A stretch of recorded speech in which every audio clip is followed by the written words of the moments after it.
tayo dito sa ating kusina. Ayan. Ayan ang ating niluluto.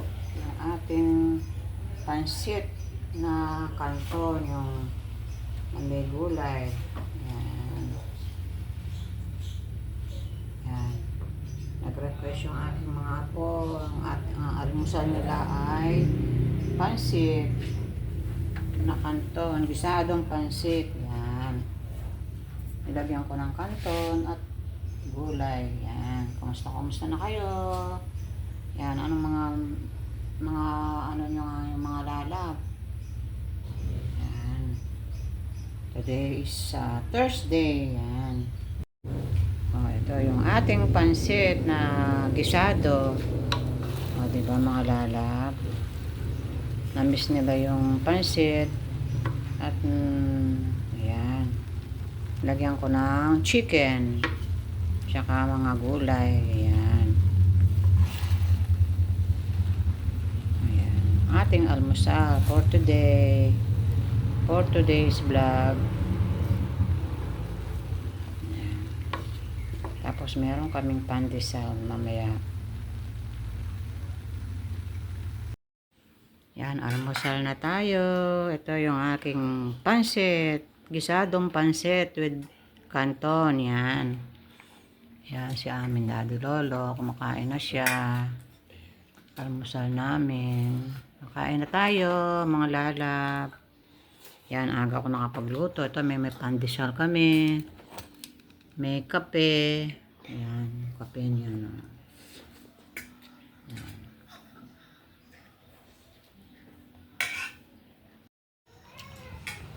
Yan, Mingming. Ayan, nag-aalmusal din yung aking pusa. Ayan, no.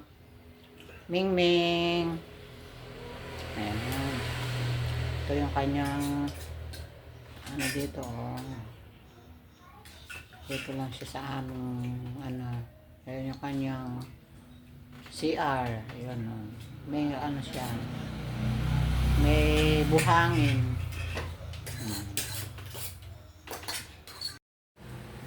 Hello, good morning mga lalab.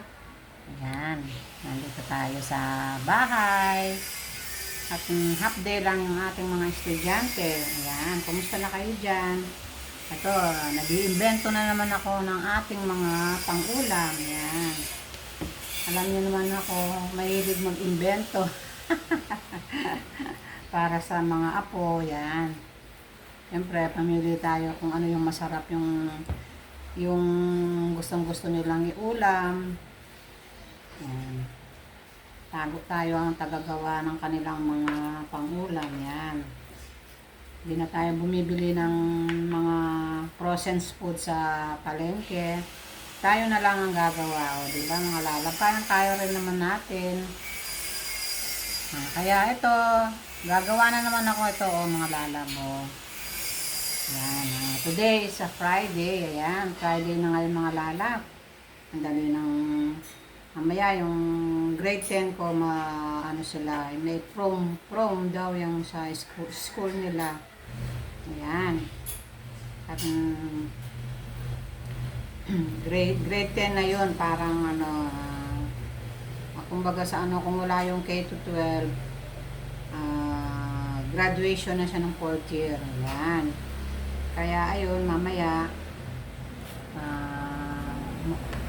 magpo-prom sila. Kaya ito, pinaghanda ko sila ng aming lulutuin. Ayan.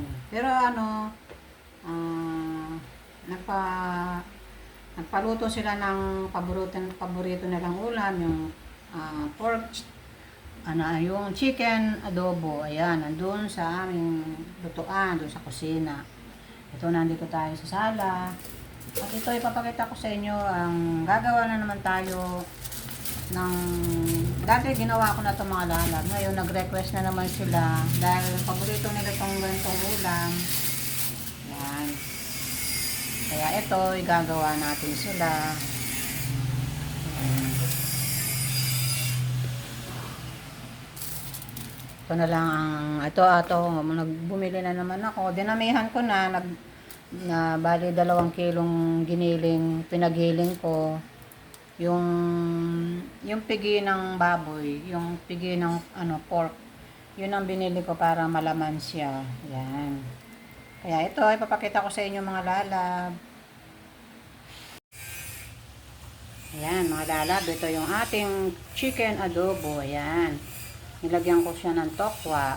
Ayan, ito, gustong-gusto na rin ng mga pukuto, mga tokwa. Para, healthy naman tong tokwa na to, diba? Ayan. Kaya mamaya, meron na silang pang-ulam.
Yan, nilagyan ko pa ng konting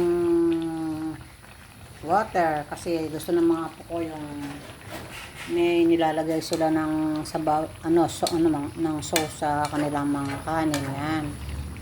Gusto nila sa adobo yung may sabaw-sabaw. Yan. Ayaw nila ng tuyo. Yan.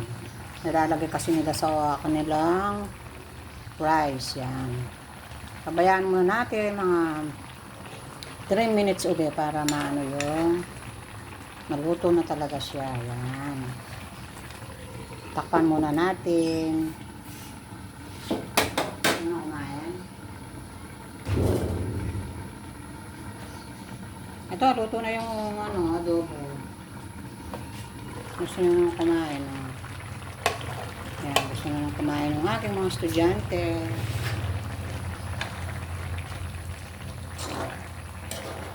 Ano pong kinain mo kanina dyan? Nagurmusal ko lang ito nga po, nag-adobo tayo. Ayan, gusto nyo nang kumain ka na. Ayan. Anong oras dahil si daddy mo kaya ako? Ha? 3. Ay, 3. Patay na natin para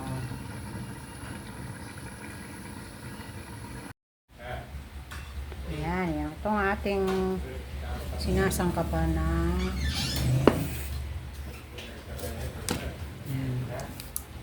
yan, imimix na natin to. Na-mix ko na yung ating carrot tsaka yung ating celery. Yan. Tsaka yung sibuyas at bawang. Yan. Ngayon, ilalagyan na natin siya ng yung 2 egg. Yan. Lagyan natin.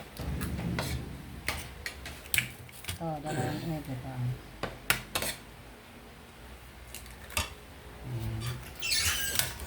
Ito yung ating yan, i-mix-mix na natin para isang na lang siya. Tapos yung ating pickles, ayan, yung pickles natin. Yan.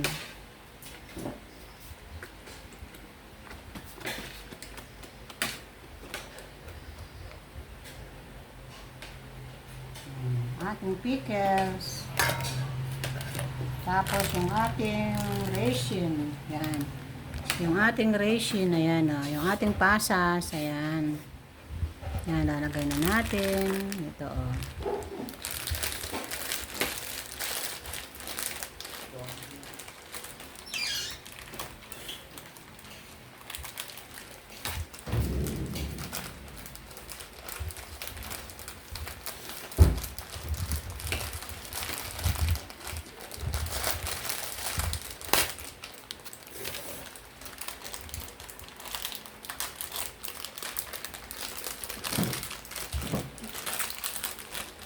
Ating raisin. Bubuhos na natin. Ayan. Tapos, ayan, mix na natin. Para ano yan.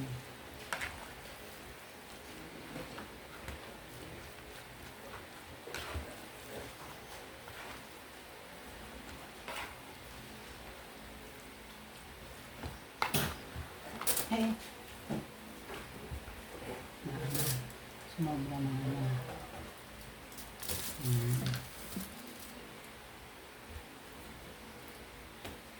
Kailangan ano, kamay yung kakamay natin yan. Para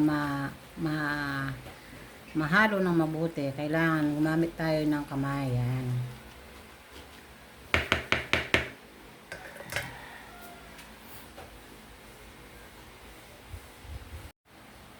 Ayan, ayan. Ito yung ating embutido. Ayan. I-press muna natin sa ating rep. Mga 1 hour bago natin babalutin. Ayan. Yung ating special embutido. Ayan. Ayan na natin. Ilalagyan natin na siya ng plastic. Wrapper.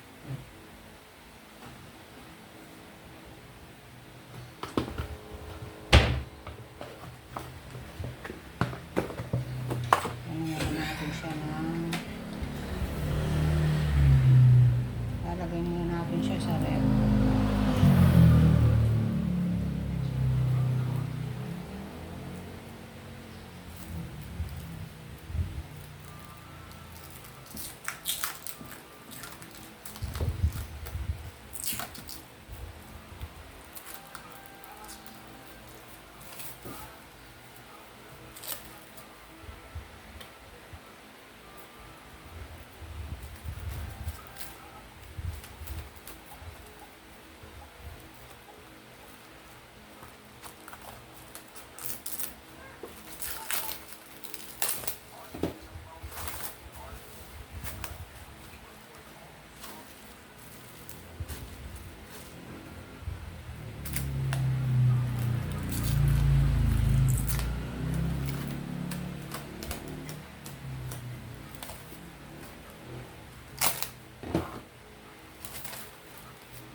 Gikip natin ngayon sa freeze sa rep para maano siya, yan, di ba?